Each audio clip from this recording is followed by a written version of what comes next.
Hi, this is Alex from Liquor and Literature. Hi, it's Kira. I'm currently in London, so I am filming my portion of our New Year's video from my webcam.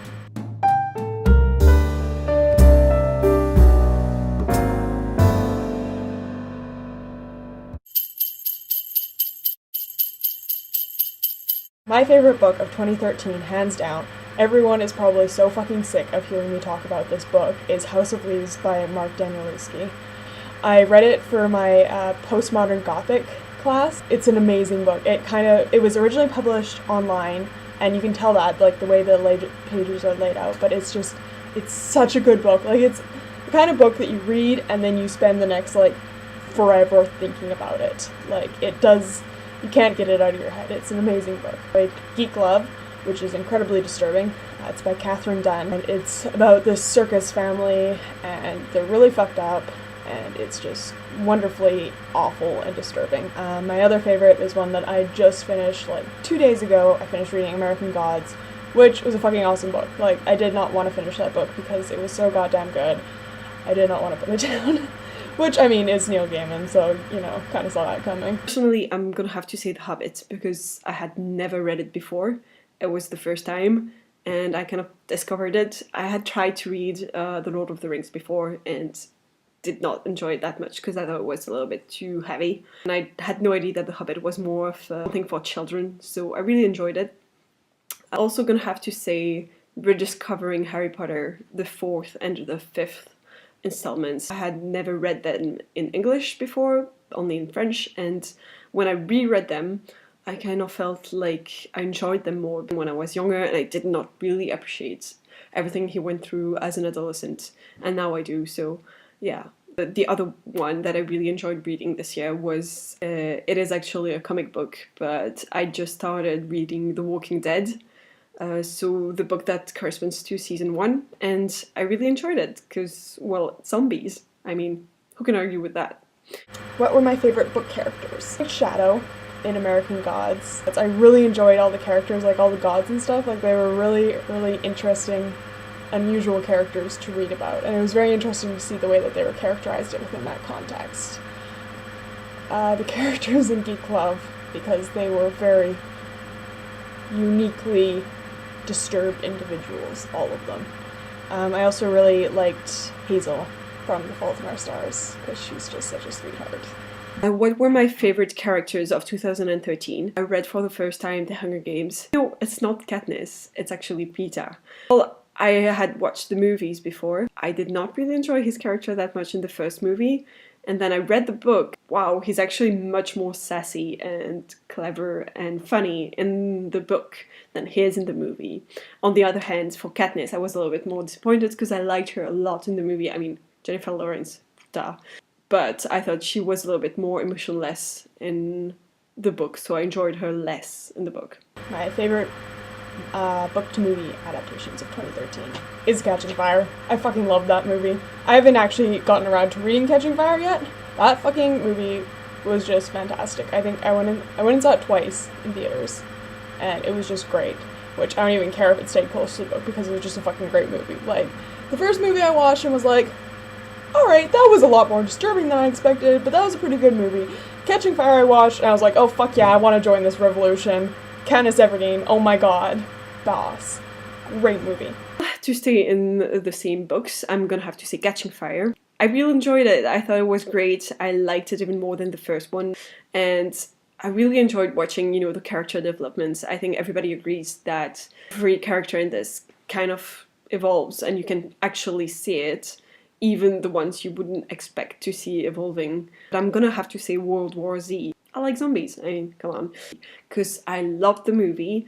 I did not read the book, kind of like went through it a little bit. It was filmed partly in Glasgow, and I was in Glasgow at the time, and I went to see it in Glasgow. It was even better. Thing I hated, like, in literature, the book, character, movie adaptation, whatever. The adaptation of Ella Enchanted, it came out in 2004, and I'm still fucking pissed off about it. I know that's not particularly relevant, but I'm still mad. I read Lunar Park by Bret Easton Ellis, which pissed me off immensely, because as a general rule, I fucking hate Bret Easton Ellis. Like, if I read Well, I read half of American Psycho and then I was like, fuck this noise. Lunar Park pissed me off more than American Psycho though, because American Psycho was just generally awful. Like, it was... Writing pissed me off, the characters were, like, atrocious human beings, like, everything about American Psycho was a disaster. Lunar Park, though, had some moments that were, like, genuinely terrifying, and I was like, hey, this is actually, like, a really fucking legit good horror story, like, this is a good book, and then Bret Easton Ellis would come in and be like, oh, here's my ego, look at me, like, fuck what? Oh, fuck, I hate him. And, yeah, so, like, Lunar Park could have been awesome, except Bret Easton Ellis just smeared his ego all over the pages, and it was fucking awful. Not that I have a lot of feelings about that or anything. What I hated most in 2013, that's not something that I hated, but something that disappointed me, was actually reading The Hunger Games. Please do not be mad at me for saying that. It's just that I really liked the movie.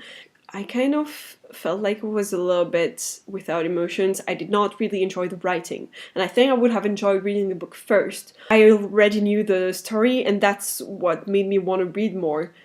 I wasn't really interested in seeing what was going to happen next because I already knew, and that would have been what was overcompensating the writing because I wasn't a fan of the writing. I thought it was very matter of fact. Yeah, I was a little bit disappointed. But something that I actually hated in 2013, I'm a fan of Jamie Dornan. He's a very handsome man, as a lot of people can agree. And he was casted to play the role of whatever his name is, something Grey, in 50 Shades of Grey. I really like the actor and I don't want to see that movie because I hate that book. And yeah, I feel very confused by that. Number 5 is exciting literary happenings in 2013. Neil Gaiman released his first adult novel in 8 years, which was The Ocean at the End of the Lane, which was also an awesome book that I read this year. It's Neil Gaiman, and as far as I'm concerned, he can't really do anything wrong. And it was a great book. Margaret Atwood also released, which one is Mad Adam, which I haven't actually read yet, but I'm very excited to read it. I almost wrote my thesis from undergrad on the first 2 books, so I'm very excited to read the 3rd one. I'm sure it's going to be fantastic, because Margaret Atwood is a boss bitch. Well, it's more of a personal discovery, but I gotta see John Green, because I didn't know anything about John Green before 2013, so I discovered him that year, and I discovered his books and his writing, and I think he's a brilliant writer, but also he's a brilliant human being. Something else that happened is Sleepy Hollow becoming a TV show. I mean, that's pretty brilliant, because Sleepy Hollow is at first a book, and it became a movie with Johnny Depp. And now it's a TV show, and it seems like everything is great. Like, it's not, oh, that's a bad adaptation. No, it's different. It's something completely different and still enjoyable for different reasons. Books that I want to read. I really want to work on reading some more classics because, like, I've been did my undergrad in English literature for 4 years, so I kind of burned myself out on classics that were assigned for class because there's only so much of that shit you can read. Such as The Bell Jar, Jane Austen, 1984, The Blind Assassin, and Slaughterhouse-Five. Like, the kind of books that it's kind of embarrassing that I haven't read, considering I'm an English major. Classics in 2014. There's so many out there that I haven't read, but mostly now that I live in Edinburgh, there's so many English classics that I don't know about or that I haven't read and that everybody's read in high school, and I feel kind of, like I need to catch up. Because I read a lot of French classics, but not a lot of English ones. I'd like at least to read Frankenstein, because I got the book. I also want to read The Great Gatsby. And a French classic, I want to read Alexandre Dumas, The Three Musketeers. Because, sword fights. Come on. Upcoming books. Yeah, okay, so I don't really pay attention to anything. Books will come out and they'll be like, oh, a new book by this person. I'm like, holy shit! So I'm just gonna say that I'm gonna be delightfully surprised by anything that happens in 2014. Well, for the most part, I don't really know what's going on in the world of books that much. I don't really know what's going to come out, but mostly I don't read that many sequels, and I'm not really expecting, oh, the next book is coming up. Not like when I was reading Harry Potter and everybody was so excited, oh my god, the next Harry Potter is coming up this year.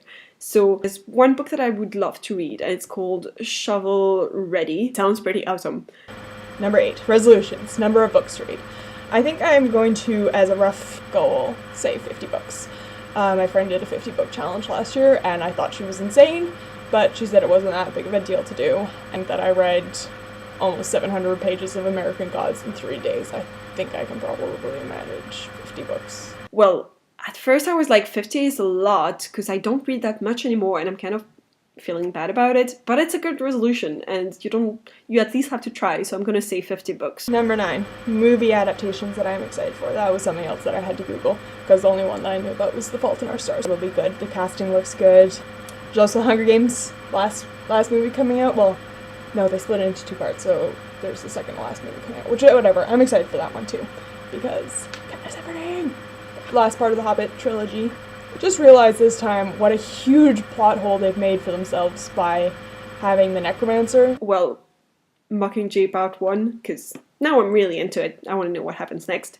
Also, a movie adaptation of a comic book, not a book, but I really cannot wait to watch Sin City, A Dame to Kill. So that's coming up in August. And the last one, based on a book, I can say. I cannot wait for Maleficent with Angelina Jolie. Things I want to happen in 2014 in general. I'm just delighted by what authors put out. They do a good job. Good job, authors. The Anita Blake novels as an HBO series. That's probably never gonna happen, but that would be fucking awesome. So I just think that there should be more movie adaptations of books with female protagonists. Just as a general rule, there should be more things with female protagonists. It doesn't center around her getting a guy. So if they just made all the Tamora Pierce books into movies, that would be pretty sweet. Not a sequel, but a prequel to the Harry Potter books. Marauder's era. Cause like every fanfiction I read about it, sometimes it's about that, and I'm just like, hey, those guys are pretty good at writing what it would be like, and I can already imagine that world, and now I wish JK would actually write it. It would be great if there was something as big as Harry Potter coming out, because we've been waiting for a while now, and even though there's like a lot of books that are pretty close, there's nothing that is the same. I just wish there was something that would be as big and that would come out now. Wish you a happy new year. And Happy New Year!